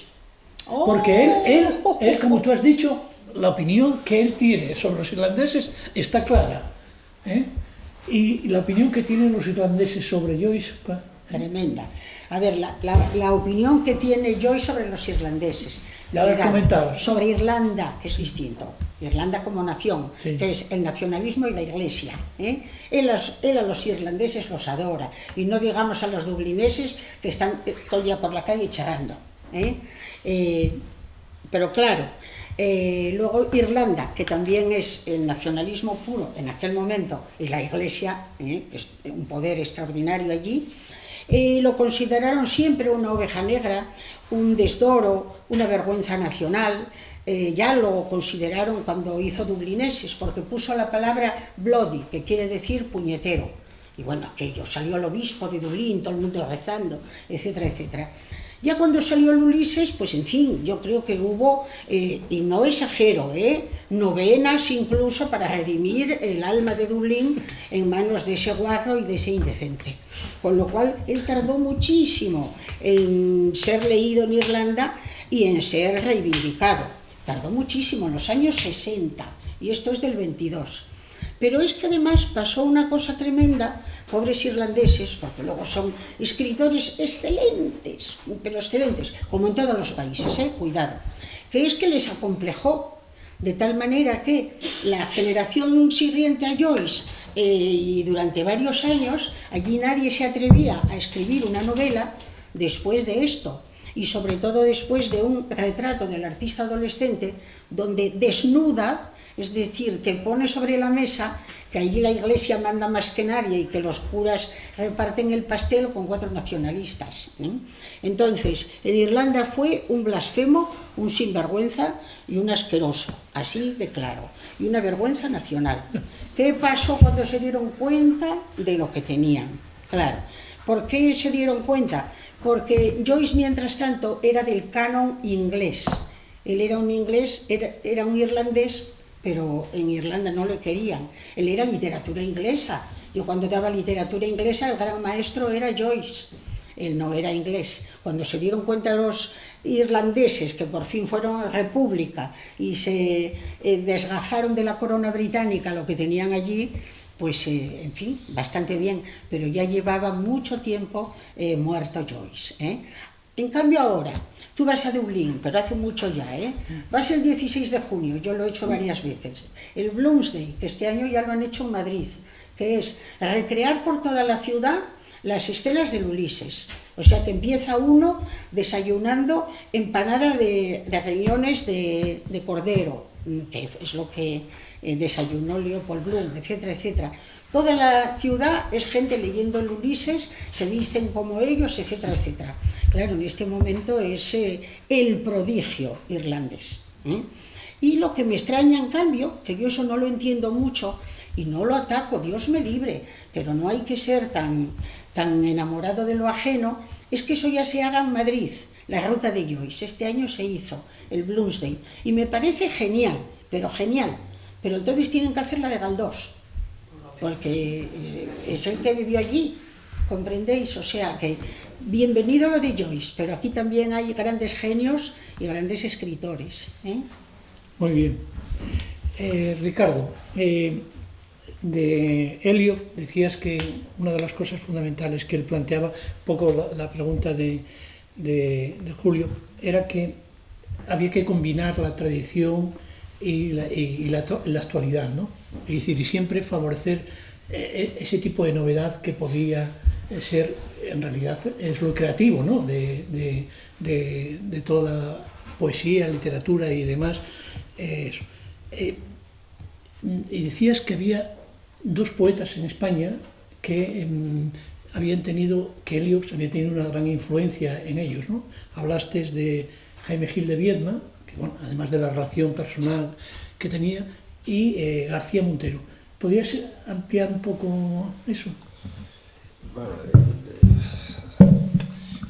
digo, con respecto a la poesía que... Digamos que eso es así, esto como se graba, es incómodo porque bueno, Luis es amigo, entonces, pero bueno, es digamos, que esta idea del rey del bosque sagrado, pues la tuvo Gil de Viedma. Gil de Viedma ejerció, digamos, un poder absoluto en la poesía española. Tuvo un gran control sobre las antologías, etc. Mira, en la antología que hizo Castellet sobre la poesía del 50, había un poeta que había sido premio Boscan y que era el poeta entonces, porque los demás apenas habían escrito unos versos, que era Costafreda. Pues bien, una noche, como Costafreda entraba en los sitios, y claro, era el poeta, ¿tal? Y una noche Gil de Viedma le llevó unos poemas para que los leyese Costafreda, y Costafreda los miró y el hombre pues tuvo el descuido de decirle a Gil de Viedma: hombre, estos poemas los mejoro yo en una noche. Y entonces Gil de Viedma no lo perdonó nunca.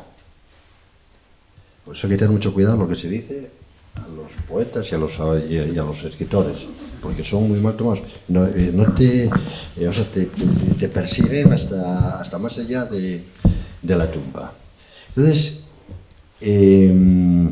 pasaron los años y Gil de Viedma consiguió el poder, este poder que os digo yo. Entonces, ¿qué ocurre? Cuando Castellet hizo la antología, dijo el todos menos Costafreda. Y entonces Costafreda no aparece en esa antología y quedó como el olvido y se acabó suicidando Costafreda. ¿Por eso? Entonces, bueno, esas cosas tienen mucha importancia para un escritor. O sea, cuando estás y se canoniza un grupo y otro no fue por eso, pero eso fue una causa más añadida de lo que le pasó, eso de estar en el olvido, estar en tal, el que se proyectaba tanto. Y entonces, cuando muere Costafreda, Gil de Viedma escribe una carta y lo comenta, diciendo que Costafreda siempre había sido un señor, porque nunca, decía Gil de Viedma, le había guardado rencor por no haberlo metido en la antología, pero tuvo su trascendencia. Y entonces él manifestaba su pesar, pero ya a todo lo pasado. Pero bueno, eso indica el poder que tuvo, que lo aplicó así con otros poetas, otros que no se suicidaron ni fueron tan brillantes como Costafreda. Pero bueno, ese es el marco, porque quedaron fuera muchos poetas. Por ejemplo, Gamoneda, que tanto se quiere aquí.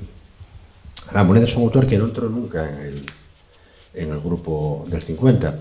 Y él ahora, como tuvo éxito literario en estos últimos años, lo utiliza como contrapoder, es decir, se reafirma en oposición a ellos, ¿no? Pero es ese poder canónico. Y luego cuando Gil de Viedma enferma de SIDA y entra ya en la decrepitud, le pasa el poder a Ángel González. Y Ángel González es el capo de la poesía española durante unos años. Yo eso lo viví directamente, o sea que quiero decir que lo conozco en profundidad. Y en detalle. Sí. Y entonces, eso, digamos que pasó luego a través de la poesía de la experiencia. Vosotros sabéis que ese invento, o sea, esa generación, en realidad el origen surgió aquí en Langreo. Lo que pasa es que nos llevaron el mérito los de Granada, nos llevó García Montero, aquí está Noelí, lo puede atestiguar. Nosotros fuimos los primeros en reivindicar a través de Ángel González a la generación del 50. Inmediatamente después, vamos, como a los 6 meses o al año, aparece Olvidos de Granada. Y Olvidos de Granada, en Olvidos de Granada estaba Montero, Javier Egea, también otro poeta malogrado que murió, Benjamín Prado. Había una serie pues de autores, pero fueron a rebufo nuestro. Lo que pasa es que ellos eran más listos en este aspecto que nosotros, porque hicieron la carrera cuando la tenían que hacer, y entonces Luis hizo la tesis doctoral sobre Alberti, y entonces eso ya le ocupó una gran proyección, una gran ventaja. Y luego, a partir de ahí, pues lógicamente taparon todo lo demás, ¿no? Porque cogieron a la generación del 50. Ellos, cuando reivindicaban a los poetas del 50, a quien reivindicaban especialmente era Gil de Viedma. Luego ya Luis giró hacia Ángel González, como si fuese, pero Ángel González estaba como en un tercer nivel. Y por eso digo que los primeros fuimos nosotros. Entonces, y eso está documentado, y de eso me encargué yo en la tesis doctoral que presenté aquí en Oviedo, en que quedase constancia. Y estuvo ahí Luis, sí, y yo estaba ahí de presidente. Y yo escuchando. Y lógicamente, es que los hechos son así. Lo que pasa que no aparecemos por ningún lado. Una, por esa razón. Y otra, porque en Oviedo hay un personaje que es propio, que no aparezca en la grabación, que lo corten, por el amor de Dios. Que esto yo lo cuento aquí. Hay un personaje que es propio del mundo de la regenta. En el mundo de la regenta hay un poeta que es ridículo y que Clarín llama Trifón Cármenes. Bueno, pues en Oviedo hay un Trifón Cármenes. Y entonces siempre estuvo en pugna con nosotros, porque nosotros, él consideraba que le podíamos quitar el brillo que él no tiene, claro, naturalmente. Y entonces funciona así la literatura, funciona así. Entonces siempre hay alguien que busca asesinar al rey que está ahí para ponerse en el lugar, ¿no? Y esto viene muy bien de él. Pues muy bien, bueno, si alguien no sabe cuando habla de Ricardo del grupo, supongo que todo el mundo sabrá a quién se refieren, pero si no lo saben, es el grupo que siempre participaron, que se denominaba Luna de Abajo, en el que estaba Alberto Vega, Ricardo Labra, Noelí Puente, Miguel Munarriz y Helios Pandilla, ¿no? Fundamentalmente. Entonces, de ese grupo es el del que hablan, que lo que dejaron ahí un poco marginado, pero que ellos habían iniciado el tema. Pues, bueno, yo creo que ha sido extraordinario este acontecimiento del siglo literario y, sobre todo, el lujo y el orgullo de tener aquí a estos dos creadores tan dispuestos, siempre con ese compromiso tan permanente de estar dispuestos a hacerlo siempre y venir a la Casa de la Huelga para que todos aprendamos algo más. Muchísimas gracias. Un placer, muchas gracias.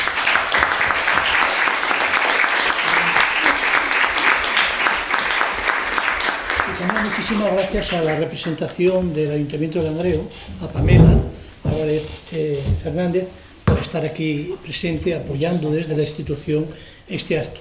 Bien, vamos a ver, el jueves 22, porque el viernes estaba ocupado el Teatro del Entrego, bueno, pero antes yo creo que el cartel, como visteis, es hermoso, ¿no? Sí. El cartel de hoy, ¿no? Muy bonito. Y el del próximo jueves también está bien, ¿no? Bueno, pues este primero, el diseñador es Joaquín, que está aquí en la huelga, nuestro amigo, socio de Cauce también, y el diseño que hace de este del jueves es de Julio Arbesú, que es, bueno, es un creador de muchas cosas, ¿no? Bien, y yo creo que este tipo de carteles ayudan, y hay que sentirse orgulloso también de este tipo de creadores que tenemos para anunciar los actos, ¿no? Y diseñar los actos. Bueno, bien. Entonces, como decía, el día 22, allí en el Teatro del Entrego, bajo el título La Academia del Cine Asturiano, unos ojos para plasmar la realidad, se tendrá con la presentación de la presidenta de la Academia del Cine Asturiano, la Academia del Cine Asturiano, que es Graciela Mier, que es la presidenta de la Academia, y que además lo van a presentar de forma general el acto Tácito Suárez, que es miembro de la Junta Directiva, y nuestro amigo y conocido Jorge Prada, también hermano de Inés Praga, que está aquí y que es un conocedor y, bueno, participa mucho, es un aficionado tremendo y escribe mucho sobre cine, y participa en distintos festivales como el de Valladolid, escribe allí también en Valladolid sobre cine, en eso, y suele asistir permanentemente al certamen de cine de Gijón, además del de Valladolid y demás. Y los socios de la literatura que tenemos en Cauce no lo conocemos también por las distintas opiniones que nos da sobre cine y en la literatura y demás, ¿no? Cómo aporta esa parte de la imagen, la literatura tan importante, ¿no? Bueno, pues junto con ello va a estar también Marino Franco, que es un cineasta y que también nos va a poner el documental que es Lucía no es no, ¿no? Entonces, y después al final interviene el alcalde de San Martín, José Ángel Álvarez, ¿no? Entonces, este es el acto que para el día 22 tenemos ahí en el Teatro del Entrego, ¿no? Y después volvemos de nuevo el día 30 a la Casa de la Huelga a ver un poco una segunda parte de un tema que ya que ya tuvimos aquí, que no pudimos hacer el debate aquel que era lo lógico hacerlo, y que es también, tiene, el título que os digo es el siguiente: así es, nadie nace en un cuerpo equivocado. Una revisión sobre los trans al hilo de sus propuestas legislativas. Esto es el viernes 30 de septiembre, a partir de las 20 horas aquí, y con la intervención, la defensa de esa teoría de los trans y tal, de Aisole Araneta, que es sexóloga, activista transfeminista, miembro del LGTBI y asesora también de la actual ministra de Igualdad. Entonces vamos a tener ese debate aquí el día 30, que es la otra opinión, que ya es cuando estuvieron Marino y Arrasti sobre este tema, y después de haber estado aprobada la ley de sí es sí, que coge en parte todas las reivindicaciones del LGTBI y parte esta, ¿no? Entonces vamos a escuchar a esta sexóloga y demás, y este es un acto que también está organizado por la universidad, con Cauce Nalón, con el Ayuntamiento de Langreo y con la colaboración de la Nueva España. Entonces, esto es lo que os puedo decir, y bueno, pues enhorabuena por este hermoso acto y demás. Y nada. Muchas gracias.